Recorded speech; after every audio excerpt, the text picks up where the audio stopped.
మెదక్ జిల్లా సోంపేట మండల పరిధిలోని చిన్నకొట్టుముక్కల పరిధిలో వెలిసిన శ్రీ సాకర ఆంజనేయ స్వామి దేవస్థానంలో కార్తీక మాసం శనివారం రావడంతో భక్తులు అధిక సంఖ్యలో పాల్గొని అనేక సత్యనారాయణ స్వామి వ్రతాలు చేయించి తమ భక్తికి భగవంతుడే ప్రత్యక్షమయ్యేలా వ్రతాలు చేయడం జరిగింది. ఇందులో భాగంగా Chakaramatla Hanuman charitable trust chairman founder Brahmashri Sastrulu Prasanna Anjaneya Sharma భగవంతుని గురించి వివరించగా భక్తులు శ్రద్ధతో విని భగవంతుడే మన ముందు నిలబడ్డాడనే విధంగా వివరించడం మహా అద్భుతమని విచ్చేసిన భక్తులు తెలియజేయడం జరిగింది. ఈ కార్యక్రమంలో ప్రధాన అర్చకులు శాస్త్రుల దత్తాత్రేయ శర్మ, దేవదత్తు శర్మ, ఆలయ సిబ్బంది, భక్తులు అధిక సంఖ్యలో పాల్గొన్నారు.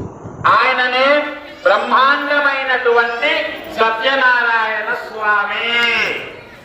ఆ సత్యనారాయణ స్వామికి రెండు చేతుల దండం పెట్టి మీ దయా దండం పెట్టండి. అందరూ కూడా స్వామి మీ దయా అనండి.